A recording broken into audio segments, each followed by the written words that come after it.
Hi friends, Michal and I wanted to let you know we're doing something a little differently today. As you know from listening intently to the credits every single week, Wandering Jews is produced by Unpacked, a brand of OpenDor Media. But as you may not know, Unpacked actually makes a ton of other awesome content, including an amazing podcast that I'm a personal fan of called Jewish History Nerds. Every week, hosts Yael, Steiner, and Jonathan Schwab talk about something different and wild in Jewish history. Some of the stories you have heard of and some you probably have never heard of in your life. But either way, you are about to learn so much more than you ever thought possible. Jewish History Nerds just launched season 4, and I need you all to listen to the first episode of the show. Seriously, it's so good. The episode I'm going to play for you today is something many of you know incredibly intimately, the Star of David. You've seen it on the flag of Israel.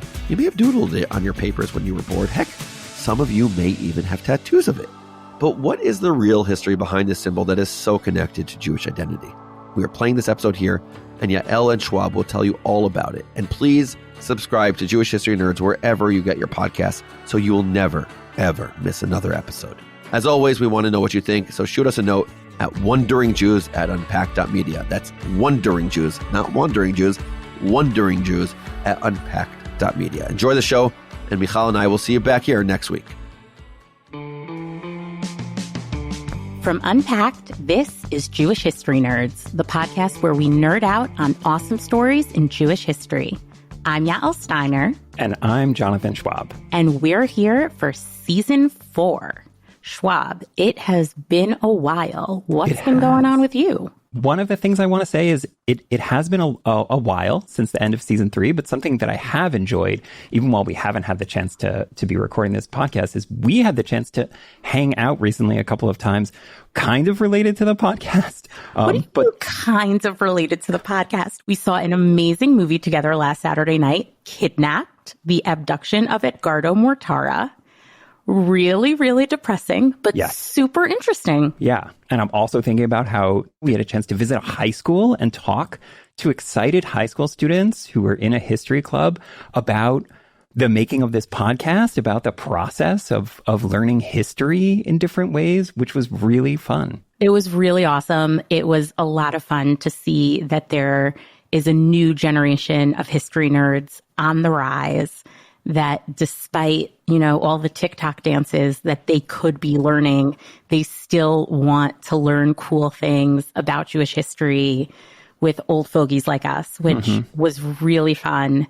We're also getting to share a new perspective on ourselves with our listeners so that, we actually do enjoy each other's company and we're actually friends. We do hang out other than when we're recording the podcast. That being said, recording this podcast is one of my favorite things to do, and I'm really glad that we're back.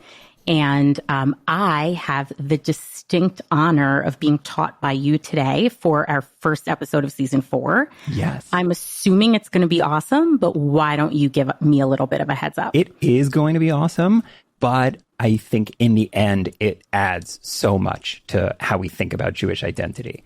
And before we even get to the story, in case you didn't already know, we're doing things slightly different this season. We're, of course, still taking turns. One of us is doing the research and teaching each other, but instead of focusing on a specific historical event or a specific person like we have in the past, this season we're talking about symbols and objects. Things. I love things. Yeah. Things are awesome. And I thought a great place to start is what I think of as the symbol when we think about Judaism and Jewish identity. If you Google Jewish and then click on images, I know because I just did this, it is the thing that is going to come up in 17 of the first 20 pictures. I'm going to, make reference to this little necklace that I'm wearing right now and go out on a limb and say it's what I refer to as the Jewish star. Yes. Yeah. And I think two things already from what you said. One, the idea of the fact that you're wearing a necklace with this symbol, and which is very, very, very ubiquitous today. But also that slight hesitation. And then you said what I refer to as the Jewish star. So just to clarify, we're talking about the 6-pointed. The 6-pointed star. And we'll start. Can I teach you something that I am pretty confident you do not know?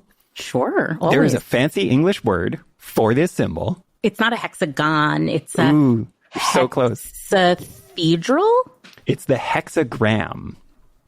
Oh, yeah, that makes sense. Because like the pentagram, that exactly like the pentagram, right? Like that's a symbol. Star for the Wiccans or the hexagram. And I was like, oh man, this is the first thing I'm so excited to cover, that it has, of course it does, a fancy English name that nobody who wears a necklace with this symbol on it would ever use.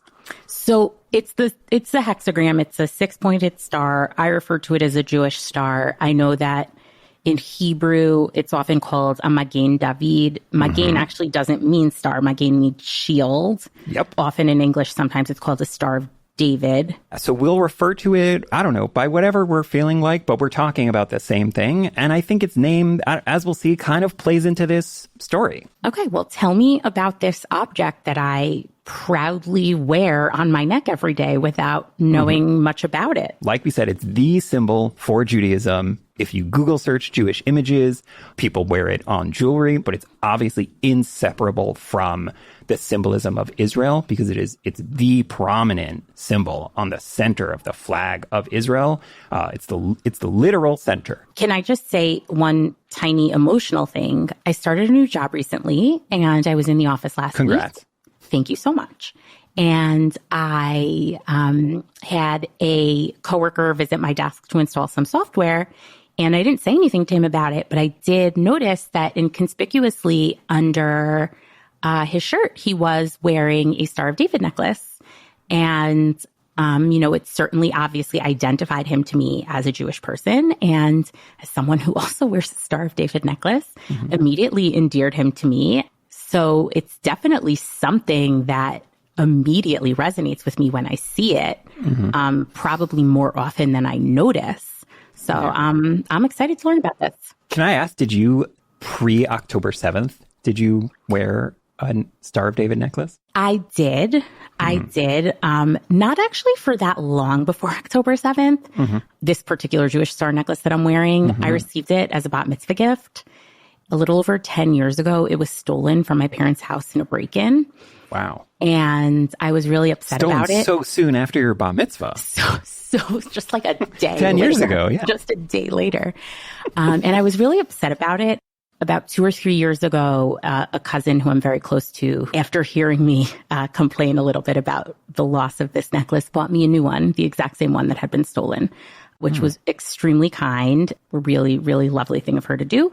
And I have been wearing it again since then. Probably would have started after October 7th if I hadn't had this particular story.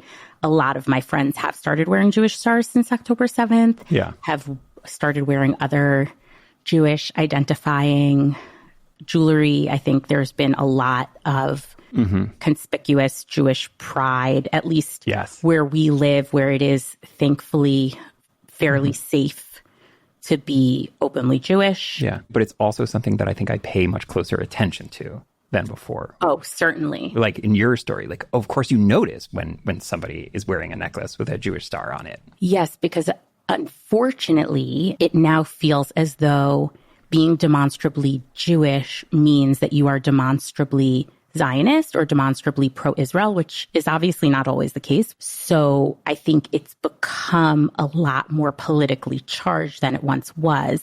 Whereas if I saw someone on the street 5 years ago wearing a Jewish star, I probably would have noticed, but I wouldn't have thought, what does that mean about this person's position on Israel and anti-Semitism and the safety of Jews in the world?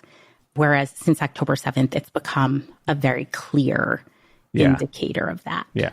Well, one thing that I'll say as we're diving into this story is definitely the Jewish star being tied to politics, to anti-Semitism, to oppression, to pain, to identity is not something that started in 2023. There is a long history of a lot of associations with this symbol and it being a point of pride and a point of shame, like a way for people to target Jews and a way for Jews to demonstrate and be proud of their own identities. So despite the fact that I've dragged us down this path, I'm assuming there is a lot more to this symbol than jewelry. Yeah. So let's start with the most interesting part of the story of the Star of David or the Jewish star, which I think I wasn't so shocked by this because I think I sort of already knew this. But like, it doesn't really have a natural meaning or symbolism to it. which is to say, like, it's a geometric symbol that is not, in its origin, really naturally tied to any sort of Jews or Jewish history. It has come to be adopted. That gives it a tremendous amount of meaning. But there isn't anything like really deeply in what the symbol is that connects it to Jewish history and its origin. I certainly don't recall ever seeing a reference to it in anything that I've learned from biblical history or even from Talmudic history. So where does it start? So we talked about at the beginning, you said immediately, like, the Hebrew name for it is Magen David. And Magen doesn't even mean star. It means shield, and David is the biblical King David. So like the shield of David, what does that have to do with the Jewish star? There's this popular mythology story that this was a symbol that was literally on the shield of David, that like David's army, the Jewish army, went to war with this symbol. There's like zero historical, archaeological, textual basis for any of that. There is a history that there is some sort of symbol that like this notion of a Magen David, that there was some sort of like mystical, perhaps, like symbol that David used, or that his son Shlomo or King Solomon like also used, perhaps to control demons. That's a whole side story. Okay. But for most of Jewish history, it seems like a lot of the interpretations of what those symbols were involved very long, complicated names of God. Much more popularly, the menorah, which like definitely is the opposite of just like a truly Jewish religious symbol that is rooted in a biblical origin, that like for thousands of years, Jews have clearly been expressing something through the use of the menorah, using the menorah as a symbol for something. So like the star just does not have all of that history to it. So where do we first see it? Yeah, so it's very, very old. And we see it in lots of places. And we don't see it exclusively used by Jews. It's a very pleasing geometric symbol. There's a YouTuber whose videos I like to watch, and he, sometimes talks about, I think it's called vexillology, the study of flags. And he has a whole thing of like truly great flags can be recreated. I think his test is by like a 8-year-old doodling in class. And he's very mixed on the American flag, but the Israeli flag, and more simply the Star of David, is very easy for even young children to draw. Yeah, I mean, from a graphic design perspective, it's one of those things where if you saw a graphic designer come up with it today, you'd be like, wow, this is perfect. It's great. This is Frank Lloyd Wright, from a design perspective. It's a very pleasing geometric figure because it's very simple to make with 2 triangles, but there's a whole bunch of elements to it where that creates 6 smaller triangles. There's the center part, there's the individual thing, it points in different directions. So it's very easy to come up with tons of meaning that we can like then ascribe to it. But the most basic theory of its origin is that it's just a very pleasing geometric symbol. Okay. That like was in pretty widespread usage. Again, there's plenty of really old Jewish artifacts from like the 6th, 7th century BCE that have this symbol, but not exclusively, meaning alongside other symbols. And there are plenty of non-Jewish artifacts that also make use of this symbol, like going back. So it's just kind of a decorative flourish that looks nice, like the same way you might see a fleur-de-lis or an asterisk or something that's, one of the top symbols in Microsoft Word. That's just something that people put on stationery because it looks nice underneath their name. Yeah, I very much so. There's this ancient synagogue, I think it's pronounced Capernaum, that has survived in pretty good shape. So we see a lot of the decorative materials in it. And we see this Star of David a bunch of times, but not exclusively. There's a whole bunch of other, like exactly what you're describing. There's also a motif of grapes and grapevines as a decorative element. There's also a pentagram, a 5-pointed star, which was also, commonly used alongside it. And another geometrically pleasing symbol that you certainly would not see on any synagogues today, but also has a long history of just as a geometric decorative symbol. The swastika. A swastika, which was not invented in the 20th century and was used in a lot of different traditions as just a pleasing, easy to draw shape. Right. So we know now historically the swastika has been imbued with a particularly heavy meaning since the 1920s, 1930s. Prior to then, it was used in a whole host of areas having nothing to do with Jews or anti-Semitism. So it seems like this hexagram was similarly used. So when is its 1920s, 1930s moment? Like, when does it switch over? As far as we can tell, the sort of like origin of it being sort of exclusively associated with Jewish identity starts in 1354 in Prague. Okay. Emperor Charles IV of the Holy Roman Empire, he allows the Jewish community in Prague to have their own flag, which was an important marker of identity. In the order, they have their own flag as a special token of his grace, which I read and was just immediately like, wow, how gracious of you, Charles IV, allow the Jews to make a flag? Yeah, I'm assuming they weren't living under the best conditions. Right. Well, I guess this is the start of some improvement, you know? Like if they're allowed to make their own flag, then that's a symbol, but also a symbol of... Could lead to mixed dancing. If it could, it certainly could. Well, and it could also do the opposite, right? Like it could be like, okay, this is a symbol so that we can be sure that we keep the Jews separate in some way, but also recognize them as, you know, having something worthy of some sort of representation. And it does seem like they chose it for themselves, which also is important, that the Jews are choosing this symbol for themselves. This isn't being imposed on them. This isn't saying, you know, Jews now have to use this symbol, which does happen later in history, as we'll come to. And the Jews make this flag. It's funny because now I think it's, in my mind, it's so strongly associated with certain colors, obviously from the Israeli flag, or with gold, because that's the most common, you know, material you'd see. Or yellow. Or yellow. Yeah, we will get there. We'll get there, yeah. So this was a red flag with a star of yellow lines, we're pretty sure, not filled in. A red flag with a yellow Star of David is not something that you see nowadays. Right. So it was just a decorative choice at that time. It was decorative, but then because that was the flag of the Jews, it began to, you know, it seems really take on this importance.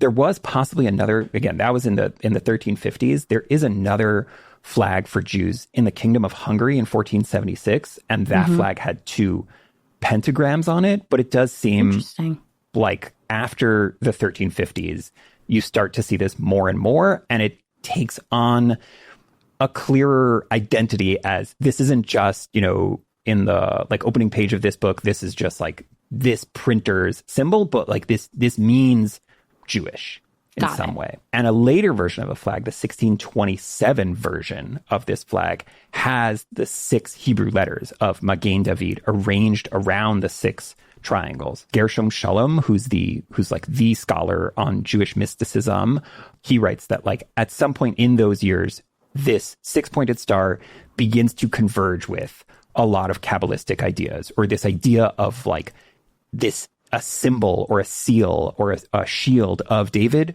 These two ideas begin to connect in some way. Gershom Shalom is pretty clear, like that the historical record shows there was a notion that David had some sort of symbol. This symbol became popular, and that connection was made. Those two ideas merged. Yeah, those two ideas merged. There's a great quote. I was like, oh, Gershom Shalom, pretty clear and pretty harsh.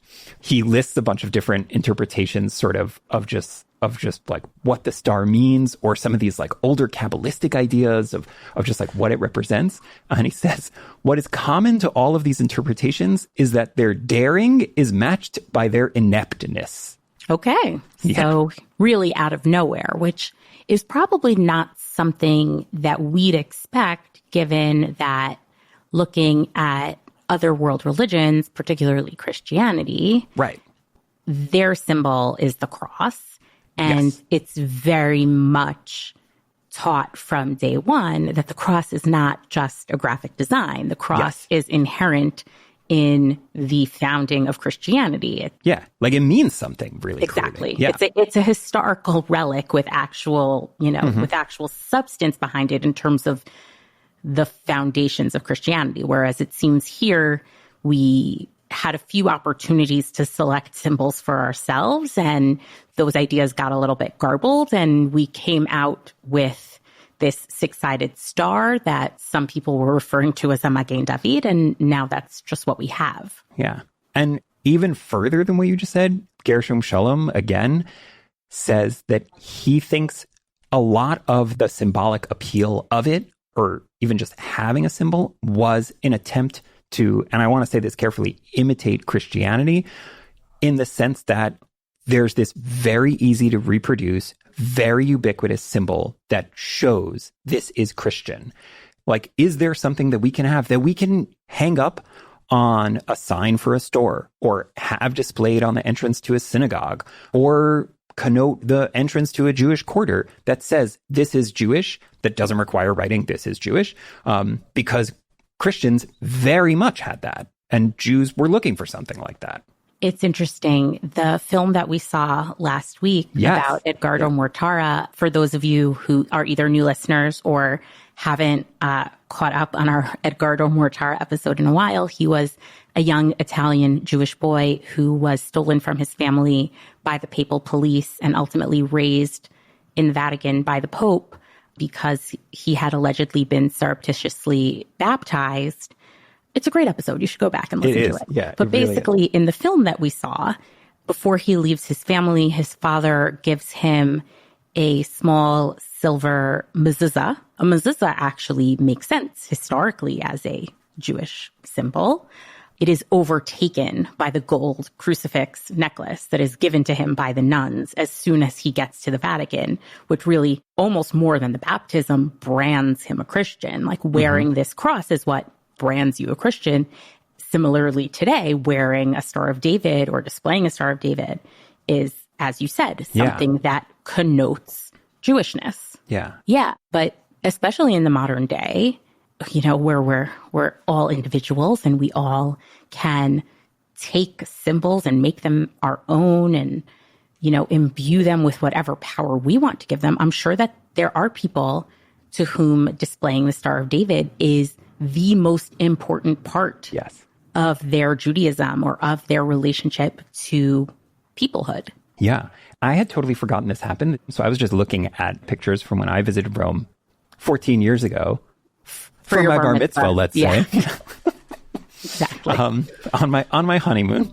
And my wife and I were at the Colosseum, and I think it's because I was wearing a kippah or something, but someone saw me and knew that I was Jewish. It was this guy who was, dressed up as one of the gladiators in the Colosseum. So like this very muscular Roman man with a like shaved bald head in full gladiator outfit, just saw that I was Jewish. And then in his limited English, I think, started to tell us that he was Jewish. Wow. And then to show us that he was Jewish, he rolled up his sleeve and he had a tattoo of a Star of David on his very large bicep. And I took a picture of it and was like, this is such a cool picture and such an interesting story. It's and really such an interesting place to choose to put that tattoo. There are so many layers there. And we can get into them another time. But I too find it very fascinating when people have the Star of David tattooed onto their body. And he was a gladiator. Talk about branding yourself as a Jew and not, and I think he seems to be doing it in a positive way, in a proud way. Yeah. And he was really proud to show this to me. And I thought that was really cool to see. But yeah, I think connects to a lot of what we're talking about, of this idea of in the 21st century, it's the symbol for Jewish identity. Yeah, absolutely. Let's take a quick break. Hey everyone, it's Noam here. I've got some super exciting news to share with you all. My other podcast, Unpacking Israeli History, is hitting the road. That's right, we're going to be doing live episodes of Unpacking Israeli History across the United States. First stop, Chicago. Mark your calendars now for the first ever live episode in Chicago on June 8th with a very special guest. It's going to be awesome. Follow Unpacking Israeli History on Instagram and sign up for our newsletter at unpacked.media/subscribe to be the first to know when tickets go on sale. That's unpacked.media/subscribe. And hey, if you're not in Chicago, fly in. But if you don't want to fly in, don't worry. We're going to be announcing more live shows in other cities soon, so stay tuned. Super exciting.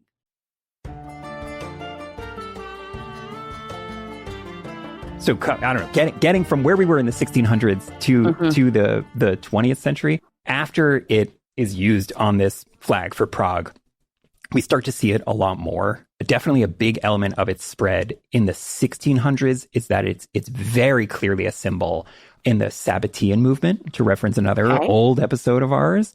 You're really doing a great job at selling prior seasons. I'm gonna have to take lessons. I think that was like our second episode ever.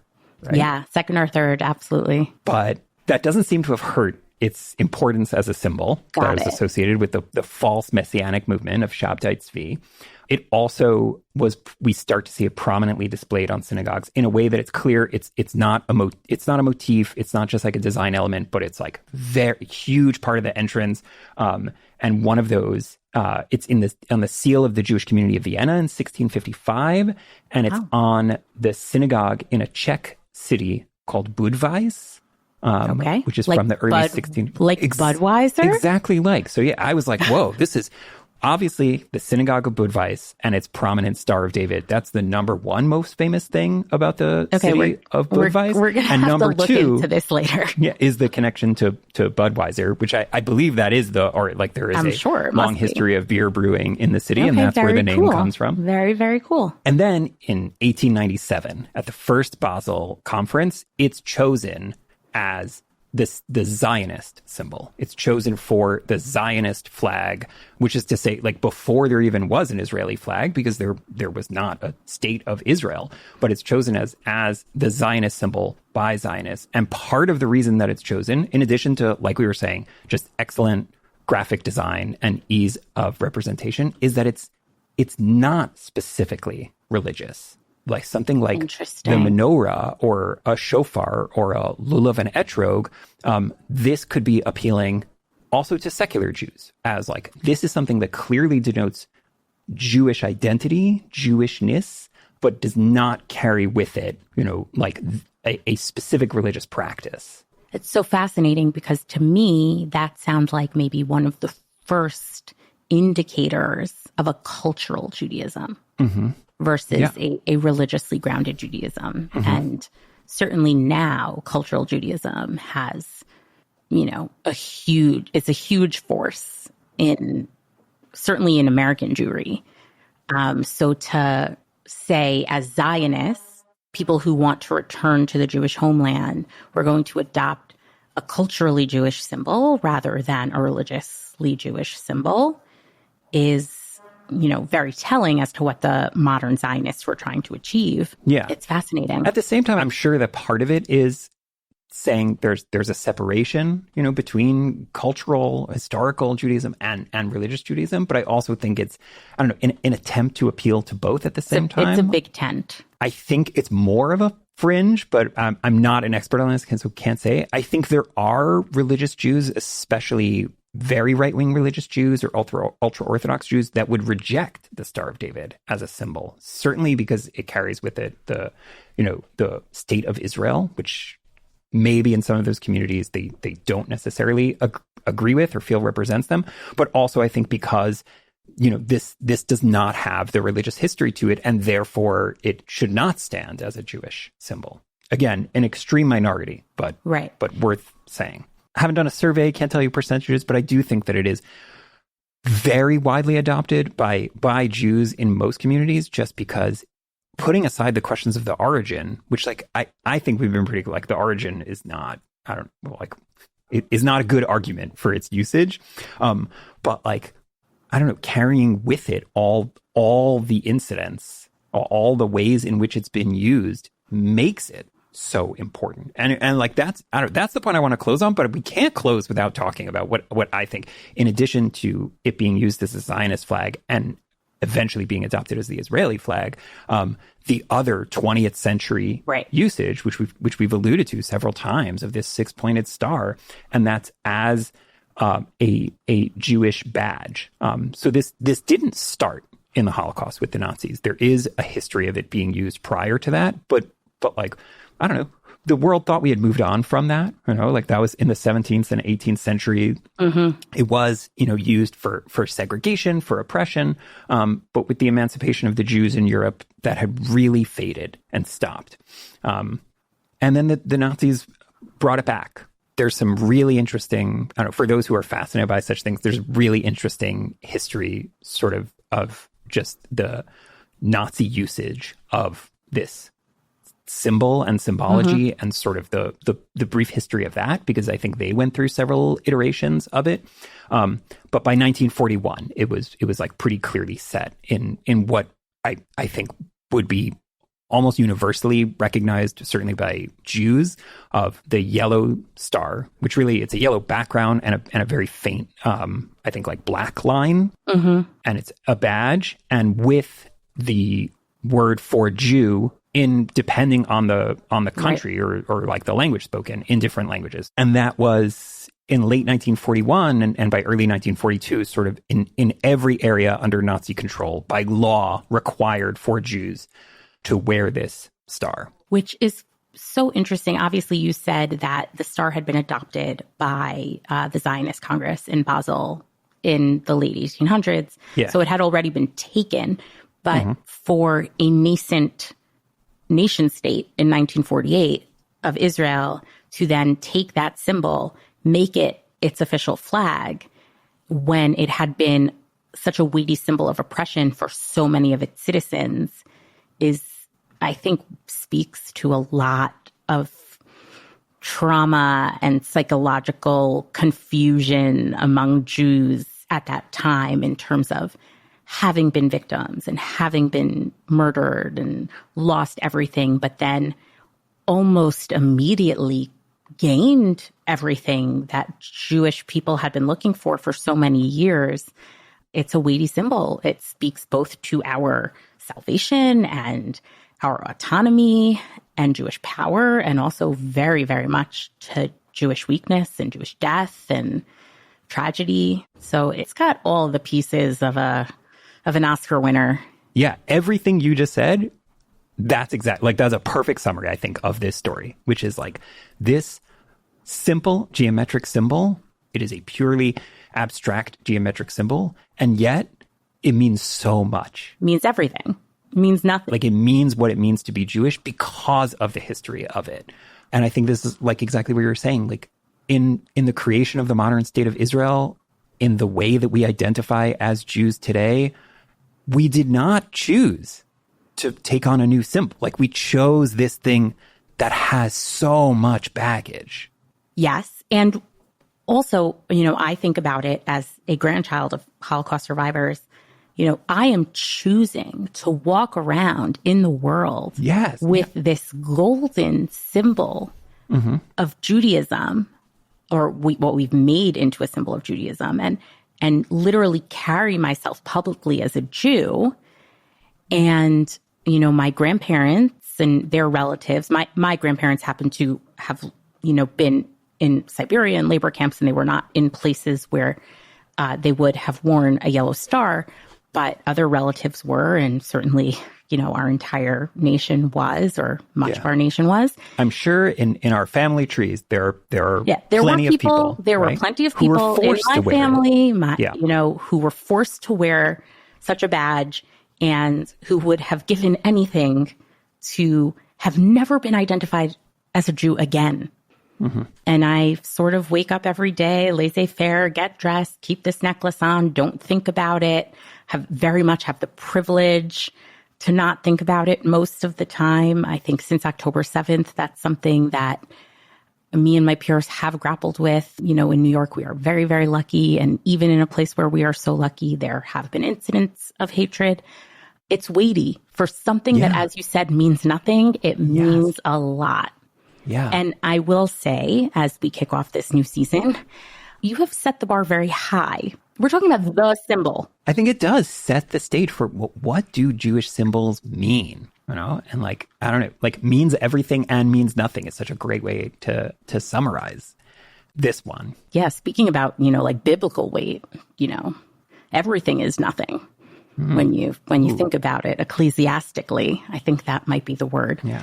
Wow. So thank you for this. I think it's really been interesting. It's given me a lot to think about. When I see my necklace in the mirror, we'll have a lot of different thoughts than I did maybe this morning when I got dressed. And hopefully for our listeners, this has been a meaningful episode and maybe one that speaks certainly more materially to what goes on in their daily lives than some other things. Yeah. And I think that's our goal with this season with material objects and material history. Cool. Yeah. Thanks for this. I'm really looking forward to the next couple of weeks getting back into action. I'm looking forward to our next episode and go to some interesting places this season.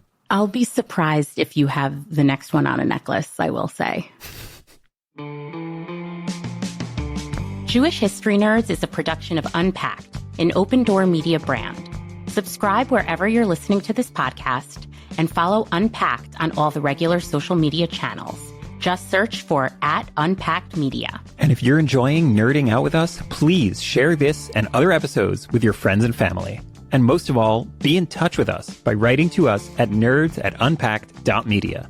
That's nerds@unpacked.media. Jewish History Nerds is produced by Jenny Falcon and Rifki Stern.